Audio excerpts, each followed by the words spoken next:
ઓમ શ્રી ગણેશાય નમઃ. જય શ્રી કૃષ્ણ મિત્રો. તુલસી વિવાહની કથા આપણે સાંભળીશું. કાર્તિક મહિનાની શુક્લ પક્ષની એકાદશી, જેને આપણે દેવ ઉઠી 11 પણ કહીએ છીએ. આ એકાદશીના દિવસે ભગવાન વિષ્ણુ શયન મુદ્રામાંથી ઉઠે છે, પરંતુ સાથે સાથે ભગવાન કૃષ્ણનું સ્વરૂપ શાલિગ્રામ અને માતા તુલસીના વિવાહ પણ આ દિવસે કરવામાં આવે છે. આપણે ત્યાં વિધિસર આ તુલસી વિવાહ કરીને ધામધૂમથી તુલસી વિવાહની ઉજવણી કરીએ છીએ. દેવ ઉઠી એકાદશીના દિવસે ભગવાન વિષ્ણુની પૂજા કરવામાં આવે છે. આજના દિવસે આપણે જે પણ ભગવાન વિષ્ણુના સ્વરૂપને પૂજતા હોય એની પૂજા કરાય છે. આજના દિવસે જળ અને પંચામૃતથી સ્નાન કરાવી નવા વસ્ત્ર પહેરવામાં આવે છે. જે પણ સ્વરૂપની વિષ્ણુ ભગવાનના આપણે પૂજા કરીએ એને પંચામૃતથી અને શુદ્ધ જળથી સ્નાન કરાવવું. ખાસ કરીને પ્રસાદમાં શેરડી ધરવામાં આવે છે. જે લોકો તુલસી વિવાહ કરી શકતા નથી તે લોકો પણ તેના તુલસીના કુંડા પાસે શેરડી મૂકે છે અને પછી એ પ્રસાદ તરીકે બધાને વહેંચે છે. મિત્રો, આપણા શાસ્ત્રમાં પણ તુલસી વિવાહનું ખૂબ મહત્વ જણાવ્યું છે અને એવું પણ કહેવાયું છે કે લોકો આજના દિવસે મા તુલસી અને ભગવાન શાલિગ્રામના લગ્ન કરાવે છે. તેના જીવનમાંથી તમામ તકલીફો દૂર થાય છે, પરેશાનીઓ દૂર થાય છે. ભગવાન તેમની સમસ્યા દૂર કરે છે. જે લોકોના ઘરે દીકરી ન હોય, જે પરિવારમાં દીકરી ન હોય, તો તે લોકો આજના દિવસે તુલસી વિવાહ કરાવે તો તેમને કન્યાદાન કર્યા બરાબર પુણ્ય મળે છે. અને જો દીકરી હોય અને લગ્ન પહેલાં મૃત્યુ પામી હોય તો તેની પાછળ પણ તુલસી વિવાહ કરવામાં આવે છે. તેને પણ તેટલા જ પુણ્યના ફળની પ્રાપ્તિ થાય છે. આજના તુલસી વિવાહ પછી જ લગ્નના બીજા શુભ કાર્યો થાય છે. કહેવાય છે કે જે વસ્તુનું આજે દાન કરીએ છીએ એ ભગવાન આપણને બમણું કરીને પાછું આપે છે, એ પાછું મળે છે. તેથી તમારી ક્ષમતા અનુસાર ગરીબ અને જરૂરિયાતમંદ લોકોને તમારી શક્તિ પ્રમાણે દાન જરૂર કરવું. જો મિત્રો, ખાસ કરીને તો આજના દિવસે વ્રત રાખે એ બહુ સારું કહેવાય. જો તમે વ્રત રાખી શકતા હોય તો વ્રત એકાદશીનું આજનું જરૂર જ કરવું. અને જો વ્રત ન રાખી શકો તો ચોખા જવનું સેવન ન કરવું. આજના દિવસે ચોખા ખાવા એક ઘણું પાપ છે. પરિવારના સદસ્યોએ આજના દિવસે રાંધેલો ભાત ન ખાવો કે પછી ચોખાની બનેલી કોઈ મીઠાઈ કે કોઈ આઈટમ હોય તો પણ એ ન ખાવી. ચોખાની બનેલી વસ્તુ કોઈ પણ ન લેવી અને બની શકે તેટલું ભગવાનનું સ્મરણ આજના દિવસે કરવું. એકાદશીના ભજન કીર્તન સાંભળવા, ગાવા. હરે કૃષ્ણ કૃષ્ણ કૃષ્ણ હરે હરે, હરે રામ રામ રામ હરે હરેના જાપ થઈ શકે, બની શકે એટલા જરૂર કરવા જોઈએ. આ મહામંત્ર છે. ભગવાનની પૂજા કરતી વખતે ઓમ નમો ભગવતે વાસુદેવાયના જાપ પણ જરૂર કરવા જોઈએ. તો આ રીતે તુલસી માની આજના દિવસની પૂજા કરી તુલસી માને તમે શણગારી શકો છો. તમે જે રીતે કરી શકતા હોય એ શક્તિ પ્રમાણે તુલસી માના કુંડાને તમે સજાવી શકો છો, શણગારી શકો છો અને સમય મળે ત્યારે તુલસી કથા પણ સાંભળવી, પૂજા કરવી તુલસી માની. તો હવે આપણે જાણીએ કે શા માટે અને કેવી રીતે તુલસીજીના લગ્ન ભગવાન શાલિગ્રામ સાથે થયા હતા.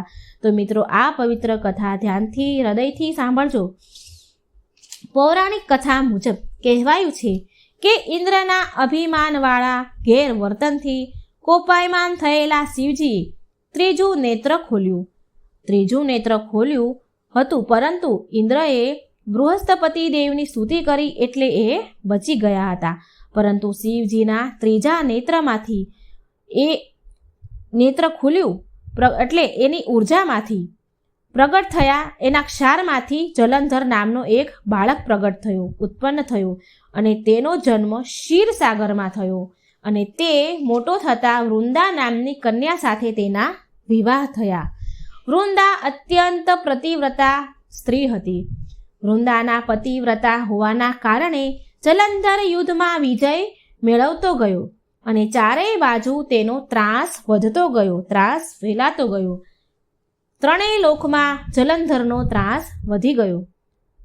સમુદ્ર પુત્ર જલંધર વિષ્ણુ પત્ની લક્ષ્મીજીના ભાઈ હોવાને કારણે ભગવાન વિષ્ણુએ જલંધરનો નાશ કરવા માટે શિવજીનો સહારો લીધો.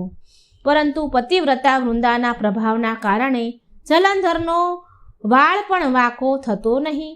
જલંધર માયાવી શક્તિથી શિવજીનું રૂપ ધારણ કરીને પાર્વતીજીને વારંવાર હેરાન કરતો હતો અને આથી ક્રોધમાં આવેલા ભગવાન શિવજીએ જલંધર સાથે યુદ્ધ કરવા માટે રણના મેદાનમાં ઉતરી ગયા.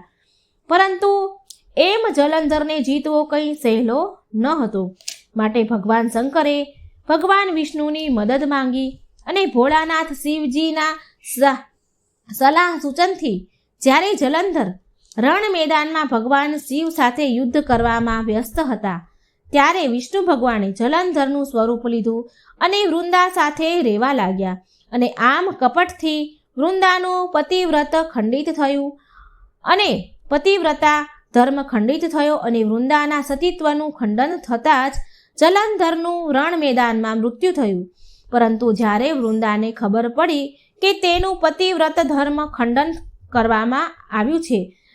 કરવામાં ભગવાન વિષ્ણુનો હાથ છે ત્યારે તેણે ભગવાન વિષ્ણુને શ્રાપ આપ્યો કે તમે આ બ્રહ્માંડના સંચાલક હોવા છતાં આપ લાગણી વગરના પથ્થર જેવા છો.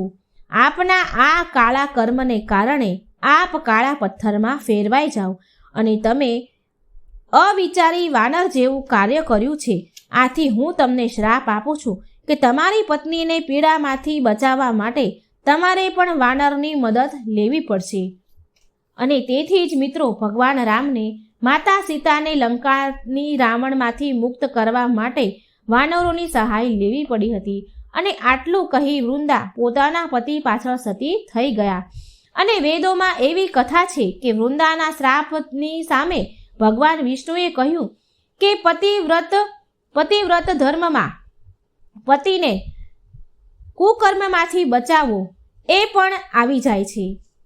પત્નીનો ધર્મ છે કે પતિ જો કુકર્મ હોય, ખરાબ રસ્તે હોય તો તેને પાછો વાળવો એ પણ એક પત્નીનો ધર્મ છે. પરંતુ વૃંદાએ ક્યારેય તેના પતિને કુકર્મ તરફથી પાછો વાળ્યો ન હતો અને તેના કારણે ત્રણેય લોકને ઘણો ત્રાસ થયો છે. પત્ની વૃંદા, તમે પણ શ્રાપને પાત્ર છો. પછી ભગવાન વિષ્ણુએ વૃંદાને સજીવ હોવા છતાંય નિર્જીવ એવી વનસ્પતિ થવાનો શ્રાપ આપ્યો અને વૃંદાનું પ્રાગટ્ય વનસ્પતિમાં તુલસી સ્વરૂપે થયું. અને ભગવાન વિષ્ણુએ આ શ્રાપના કારણે શાલિગ્રામજીનું રૂપ ધારણ કર્યું.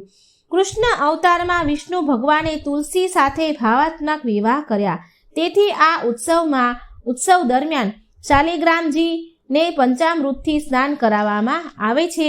પ્રભુ સમક્ષ સુંદર રંગોળી પૂરવામાં આવે છે અને શેરડીના 16 સાઠાથી આંગણે મંડપ બાંધવામાં આવે છે.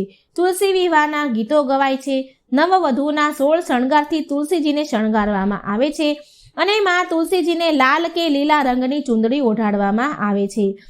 અને મુહૂર્ત પ્રમાણે સાંજના સમયે તુલસી વિવાહ થાય છે. વાંસની છાબડીમાં અનેક જાતના ફળ ધરવામાં આવે છે. તુલસીજી વગર શ્રીજીની સામગ્રી પણ અધૂરી ગણાય છે. ભગવાનનો કોઈ પણ ભોગ આપણે અર્પણ કરીએ, થાળ ધરાવીએ તો એ તુલસી પત્ર વગર ભગવાન સ્વીકારતા નથી. તો મિત્રો, આ હતી તુલસી વિવાહની કથા.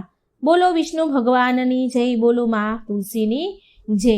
મિત્રો, જો આ વાર્તા સારી લાગે તો લાઈક કરજો, શેર કરજો અને મારી ચેનલમાં જો નવા હોય તો સબસ્ક્રાઈબ પણ જરૂર કરજો. કમેન્ટ બોક્સમાં તમારી શ્રદ્ધા અનુસાર નામ જરૂર લખજો ભગવાનનું. જય શ્રી કૃષ્ણ. રાધે રાધે. Thank you.